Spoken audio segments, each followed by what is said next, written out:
Sometimes improved employee engagement and brand ambassadorship can organically sprout from a good old-fashioned rebrand. That's the story of the Tulane University School of Professional Advancement. And here to tell us about it is Suri Duitch. She's on episode 4 of I Want to Work There.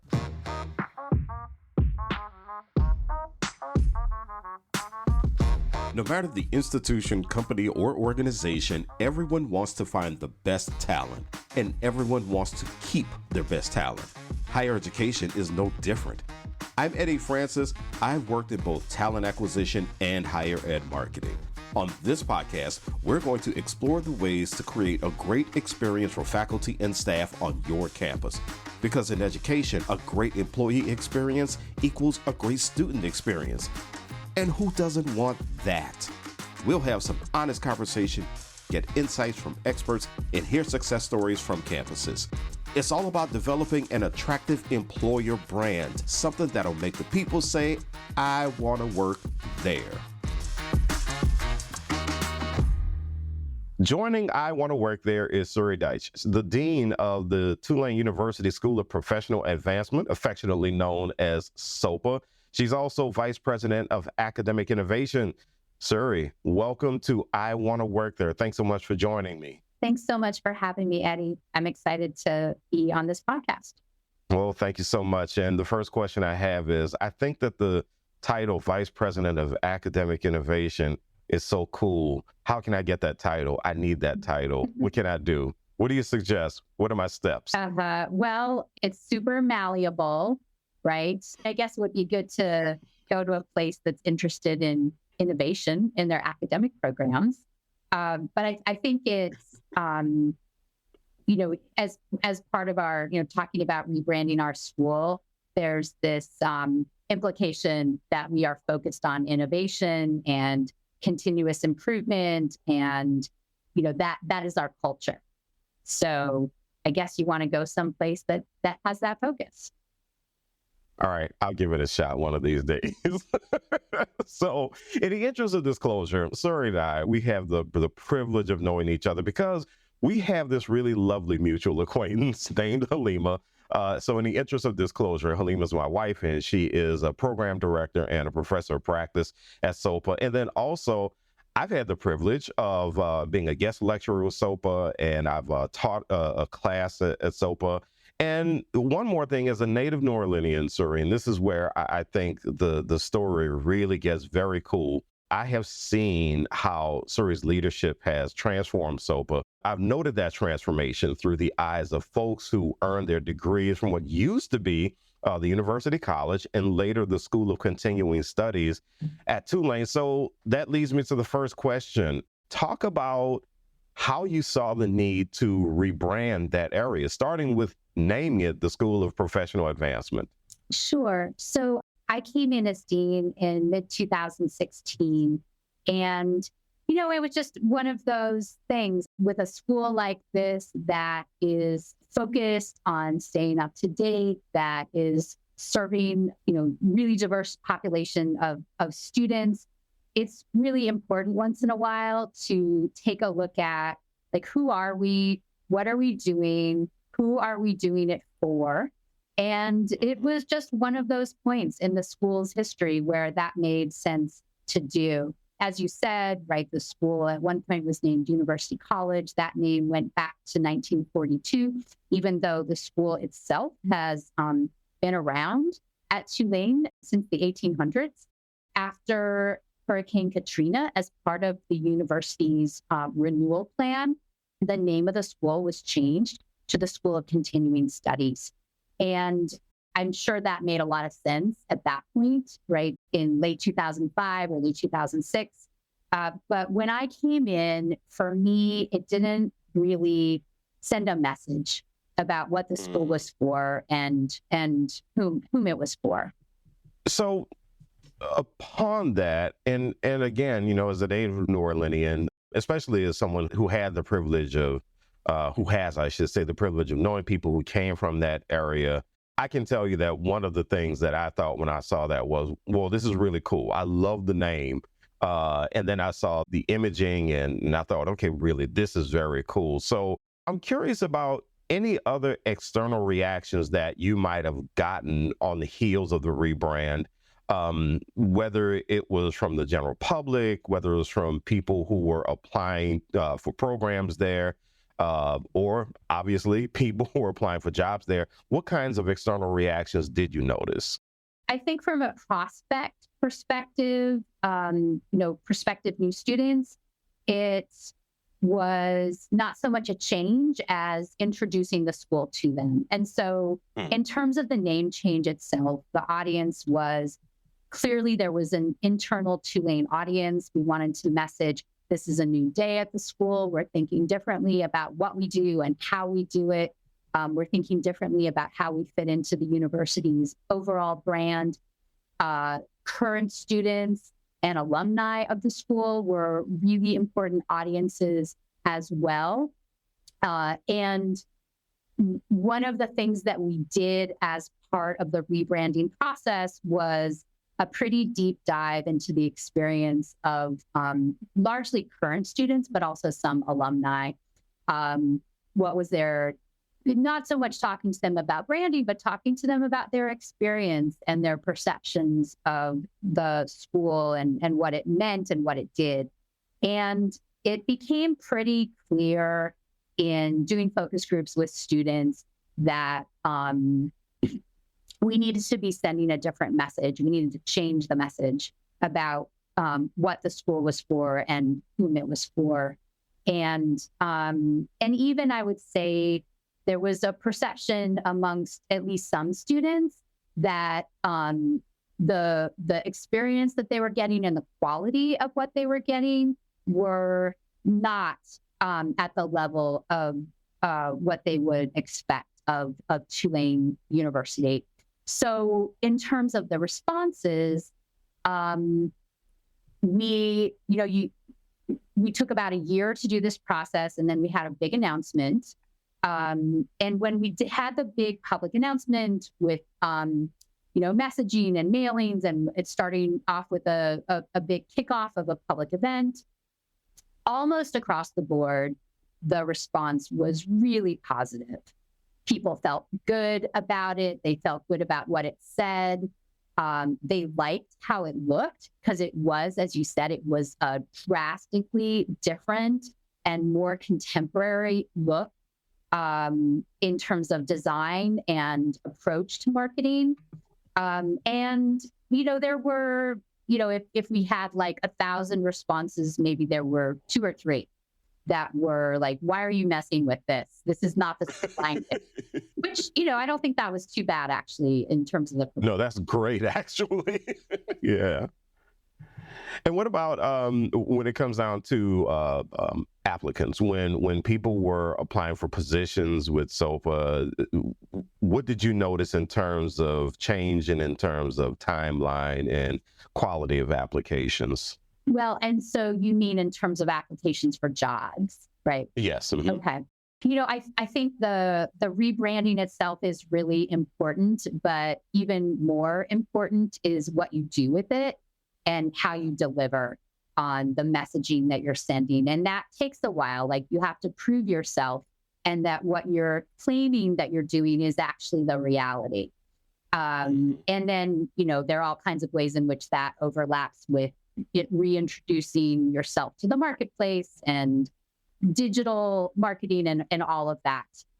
But we did this in concert with a lot of other work at the school that was about restructuring the organization, rethinking accountability and lines of responsibility, rethinking culture and establishing a new culture.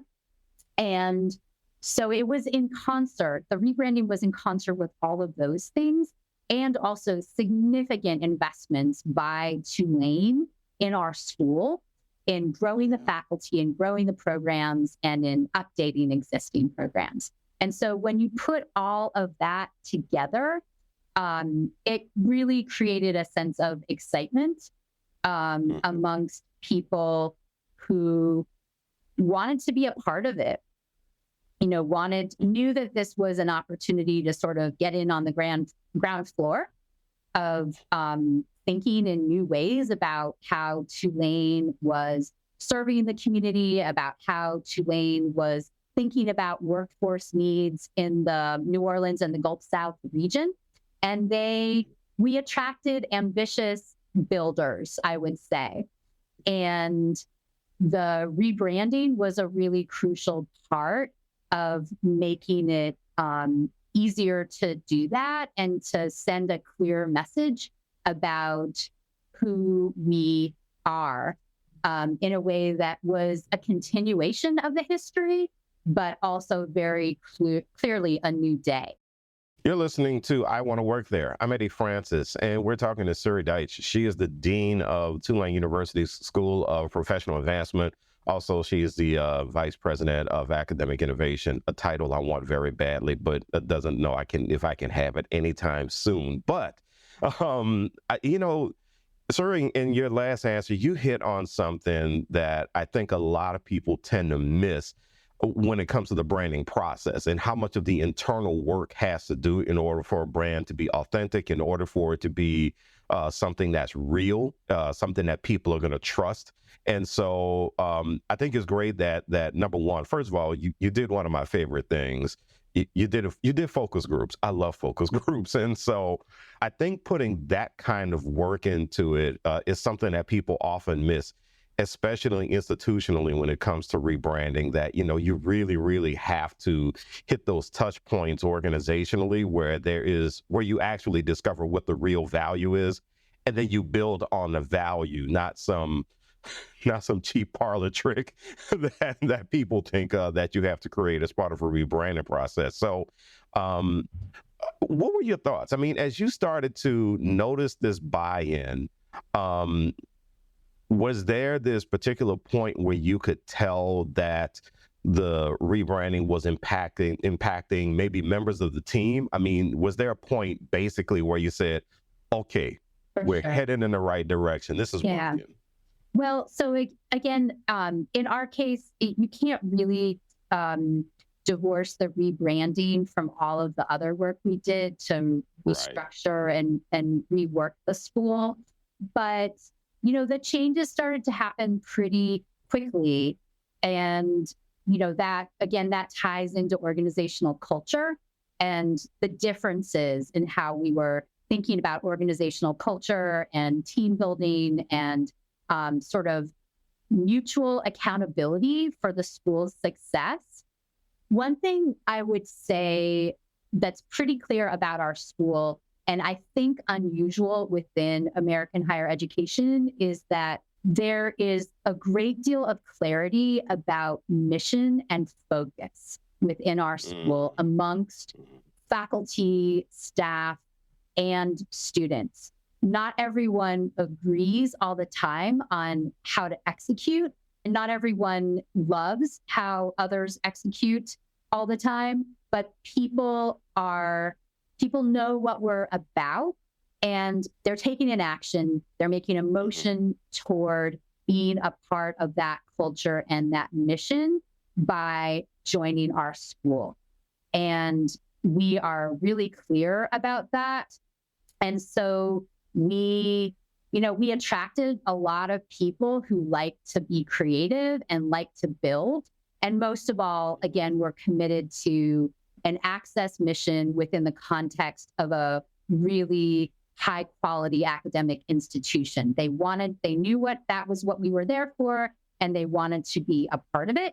And then we lost some people who didn't like it, or who just for whatever reasons weren't going to be on board with the focus. And that was okay. The point at which I knew that it was a success, it happened over time, right? It was about the kinds of applicants we were attracting for faculty jobs. It was about the degree to which we gained a reputation within the university for being an excellent place to work. It was about the many, many supporters that we were able to cultivate across the university community and outside. in employer communities and other kinds of organizations. And the changes started very quickly, but played out over time and are actually still playing out, right? Like 6 years later. Yeah, I think one of the, and I do think that when it comes to employer branding, I think one of the parts of it that people do kind of estimate, and employer branding is honestly is a practice that's pretty much in its infant stages in higher education. In the private sector, it's something that's been done for well over a decade, but I think one of the realities that I appreciate that you brought up about the process of creating a culture that tends to move forward is you do have to get to this point where you say, hey, some people are not going to buy into the values that we've set forth, and we're going to have to figure out that at some point we're going to have to part ways, unfortunately or fortunately, depends on how you see each situation. So I can really appreciate that something that you feel or something that you observed really kind of boost the brand is the fact that it did take a little bit of separation in some cases in order for you to build a culture that could really work for you. And what about if you have that unit in an institution that is saying, hey, look, we're going to have to move in some kind of different direction. We're going to have to improve the work that we're doing. Or we have to do something. We have to make something move. They listen to this. They hear that you did all of this work that really integrated into the rebrand effort. What words of advice do you have? I mean, where do you start where do you start this train moving? When I came into the job, I had a pretty clear inkling that I myself did not like the name of the school, but I didn't have an agenda around changing it because I didn't know the history and the context. And so, starting the train with talking to people about it and asking them what they thought, that was very clearly the starting point. And, community engagement to me starts on day one. So, one of the things that I felt the school lacked was a culture of consultation. And so establishing the culture of consultation in small ways and big ways was a part of what we had to do, of what I had to do. And then some of the team that I started to bring in had to do, starting from the very beginning. Then getting to the point where we said, okay, we know we need to change this name. We have a lot of other work to do as well, but we know this is a part of it. And so it's beyond our capacity to do it ourselves. Like, we need experts in it. And then engaging a rebranding consultant, figuring out the scope of their work. That's where the focus groups happened. I agree with you that formal focus groups are really important. But I also feel pretty strongly that you don't do focus groups if you don't have a commitment to be responsive to what you hear, or if you don't have the capacity to deliver on being responsive to what you hear. The train started with all of those things. And I guess I would just add, in terms of the prior discussion about sort of who's on board the train, who is not, I think that transparency is really important.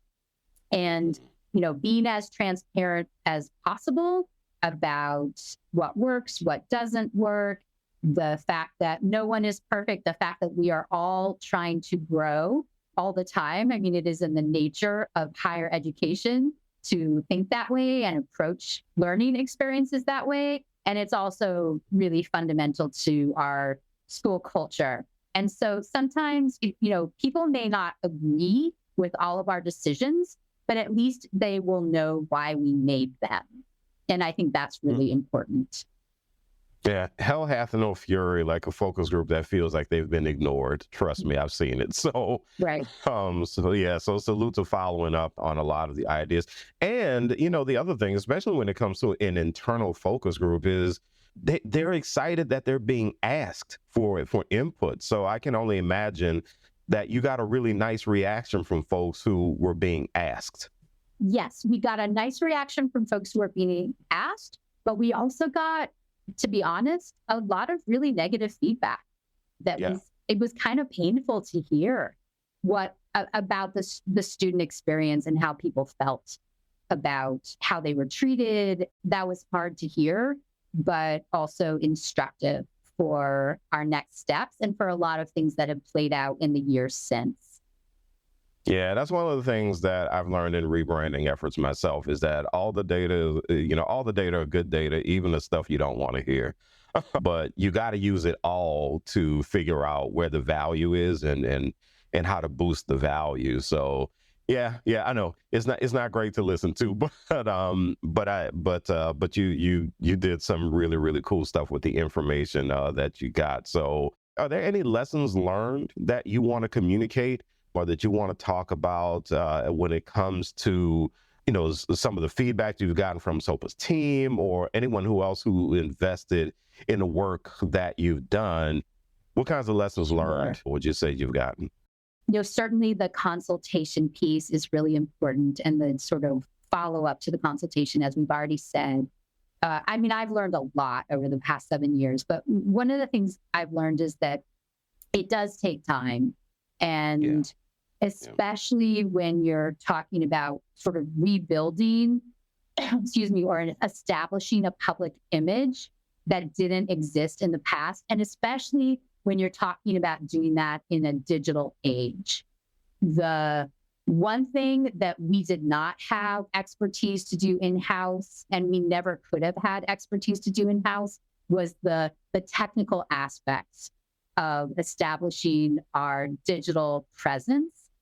The coding, the keywords, the verification and authentication of our identity that had to happen on various digital platforms. The amount of effort there was so far beyond what I could have understood going in, and the amount of time it took to establish ourselves and to validate who we were. It took a few years, and I did not understand that going in.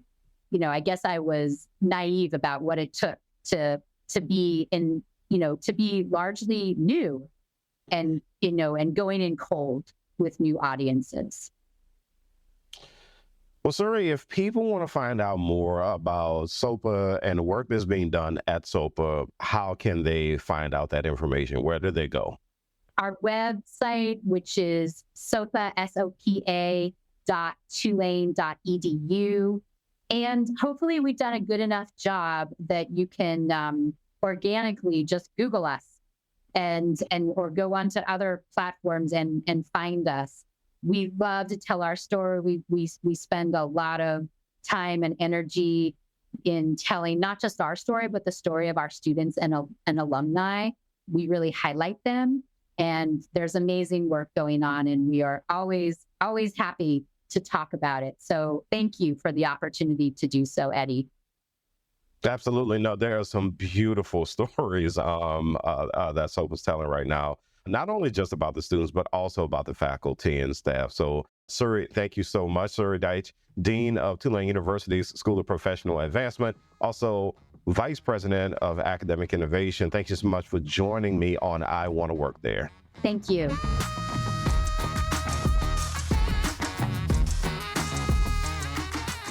I Want to Work There is part of the Enrollify podcast network. If you like this podcast, check out other Enrollify shows. The Enrollify podcast network is growing by the month with all kinds of marketing, admissions, and higher ed technology shows. And they're jam-packed with stories, ideas, and frameworks, all designed to empower you to be a better higher ed professional. There are some great industry voices that you can check out, like Terry Flannery, my good friend Jaime Hunt, Allison Turcio, Corinne Myers, Dustin Ramsdell, Jaime Gleason, and many more. Learn more about the Enrollify Podcast Network at podcasts.enrollify.org. Our shows help higher ed marketers and admissions professionals find their next big idea. So come and find yours.